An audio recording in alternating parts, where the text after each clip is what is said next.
আপন কিভাবে সেকেন্ডে পর হয়ে যায়, করোনা এসে সেটাও প্র্যাকটিক্যাল করে দেখাইলো। হাসরে কিভাবে আপন পর হয়ে যাবে, করোনা তার বাস্তব প্রমাণ হয়েছে। একজনের হলো এক সেকেন্ডের জন্য যদি হলো অন্তরটা আল্লাহর দিকে চলে যায়, অন্তরটা নবীর দিকে চলে যায়। মাহফিলে বসে যেন এতটুকু উপলব্ধি করতে পারে, আসলে আমি ভুল পথে ছিলাম, আমার পরিবর্তন হওয়া দরকার।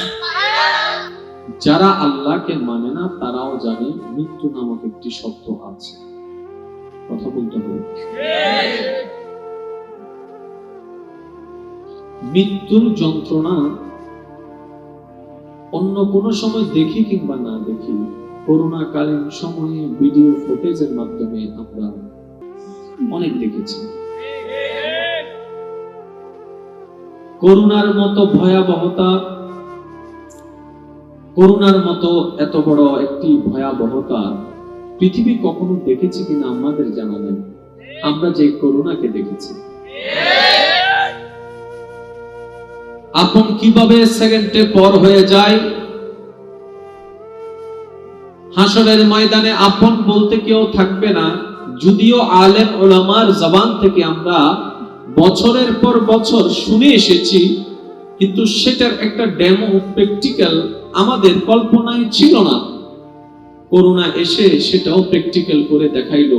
হাসরে কিভাবে আপন পর হয়ে যাবে, করোনা তার বাস্তব প্রমাণ হয়েছে। তাহলে মৃত্যুর যন্ত্রণা, মৃত্যু বরণ করতে হবে, জানে না কে? সবাই জানে। এই করোনার মধ্যে, করোনার মতো ভয়াবহতা দেখার পরও এখনো কি সুদ বন্ধ হয়েছে? বন্ধ হয়েছে? তাহলে প্রবলেমটা কোথায়? আমরা সেটা কখনো গবেষণা করি না। সেজন্য আমি কমিটির ভাইকেও বলবো, যারা আমাকে চিনেন তাদেরকে বলবো, আমাকে সবসময় বিষয় দিবেন পরিস্থিতির উপরে। এখানে যে বিষয়গুলো দিয়েছে আমার ভাইয়েরা কমন বিষয়, যার কারণে আলোচনা হতে থাকে, সবাই শুনতে থাকে, টাইম পাস হয়ে যায়, মানমুনাজাত শেষ, যে লাউ সেই করবে। এবার আমি প্রশ্ন করবো, আপনার উত্তর দিবেন। কিছুদিন আগে আপনারা হয়তো অনেকে দেখেছেন একজন সুইসাইড থেকে ফেরত এসেছে, একজন বিধর্মী মেয়ে ইসলাম ধর্ম গ্রহণ করেছে। আজকে লেটেস্ট নিউজ, 1 বছর আগে একজন ভাই রাউজানে, আল্লাহ পাকের রহমত অবশ্যই, আমি তো নাকান্তা অনুপযুক্ত একজন গোলাম মাত্র, ওয়াদা করেছিল, হুজুর আল্লাহ যদি আমাকে তৌফিক দেয়, আমি যদি বিয়ে করি যৌতুক ছাড়াই বিয়ে করব। ওই ভাইটি গতকাল আলহামদুলিল্লাহ বিয়ে সম্পন্ন করেছে, 1 টাকা যৌতুক নেয়নি। আমি শুধু যুবক ভাই যারা আছেন তাদের কাছে অনুরোধ করব, এখানে অনেক মাহফিল কমিটি এসেছেন কিংবা শুনছেন, এমন কিছু জিনিস আপনারা প্ল্যানিং করেন যেন হাজার মানুষের ভিতরে, উপস্থিতির ভিতরে একজনের হলো এক সেকেন্ডের জন্য যদি হলো অন্তরটা আল্লাহর দিকে চলে যায়, অন্তরটা নবীর দিকে চলে যায়। মাহফিলে বসে যেন এতটুকু উপলব্ধি করতে পারে, আসলে আমি ভুল পথে ছিলাম, আমার পরিবর্তন হওয়া দরকার। আমার কথা গ্রহণ করতে হবে না, শুধু ভেবে দেখবেন। আপনাদের কাছে আমার অনুরোধ এতটুকু হচ্ছে, ভেবে দেখবেন। আমরা যদি একটু প্ল্যানিং করে কাজ করি, তাহলে অল্প অল্প কাজটাও বিশাল পাহাড় হয়ে যাবে। যেমন আমার যুবক ভাইরা জানে, মুরব্বীরা এটা এই সম্পর্কে কোনো অভিজ্ঞতা না থাকলেও বর্তমানে ইয়াং জেনারেশন জানে, বাংলাদেশের মধ্যে যতগুলা জেলা আছে তার মধ্যে প্রধান হচ্ছে ঢাকা, তারপরের অবস্থান হচ্ছে চট্টগ্রাম। কিন্তু আপনি ঢাকার দিকে যান, ইসলাম নামে আছে, কেন? প্রবলেমটা কোথায়? আমরা ইসলামটাকে ওনাদের কাছে পৌঁছাতে জানছি না। আমরা ইসলামটাকে পৌঁছানোর মাধ্যম কি? YouTube, Facebook, TikTok. কিন্তু সেখানে আমরা ইসলামের বাণীটা না পৌঁছায় ঝগড়া পৌঁছায় দিচ্ছি।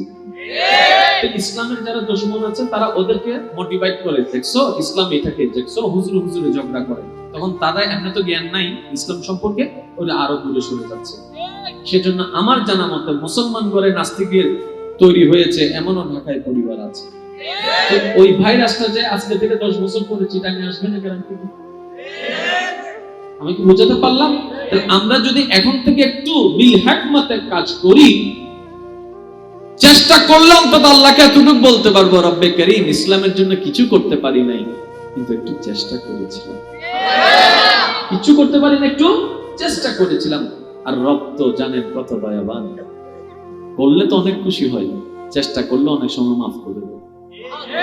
আমি সেজন্য অনুরোধ জানাবো, আমরা যেন একটু বুঝে শুনে কাজ করার চেষ্টা করি। আমাদের প্রত্যেকটা মাহফিল যেন হয় হেদায়েতের মাহফিল। আল্লাহ আমাদের সবাইকে বুঝার আমল করার তৌফিক।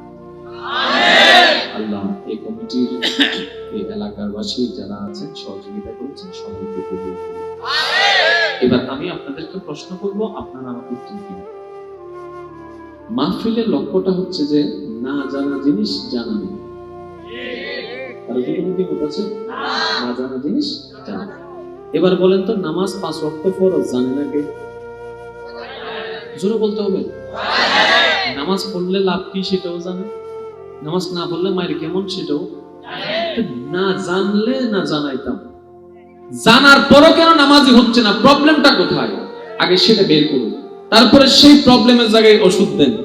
দেখবেন 10 জনকে ওষুধ দিলে একজনের কাজ হয়ে যাবে। সাপ্তাহিক নামাজি এক সময় 5 ওয়াক্ত নামাজি। আমরা ডিমোটিভেট করতে জানি, আমরা উৎসাহ দিতে। একটা ছেলে প্রত্যেক সপ্তাহে শুধু শুক্রবারের নামাজটা পড়ে, সে যদি এনি হাউ কোনো কারণে সোমবারে নামাজও যদি মসজিদে পড়তে চলে যায়, হঠাৎ হয় না যে পরিবর্তন হয়ে যায়, আমি আজকে থেকে নামাজ শুরু করবো, সে চলে গেছে। দেখবেন সবাই সে ঢুকার সাথে সাথে চিনে যারা, এমন ভাবে তার দিকে তাকাবে মনে হয় যেন সে চুরি করে আসছে।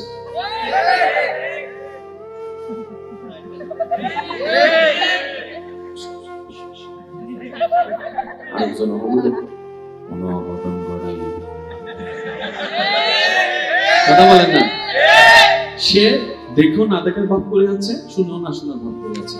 আরেকজন বলবে সূর্য উঠবে। এবার আমি আপনাদেরকে প্রশ্ন করি, এই ছেলে জোহরের নামাজ পড়তে যে গেল কোন রকম করে, পড়লে তো পড়লো, না পড়লে এখান থেকে বের হয়ে যাবে। যদি পড়ে যায়, সে ছেলে কি আর আসরের সময় মসজিদে যাবে? মাগরিবে মসজিদে তাকে দেখবেন?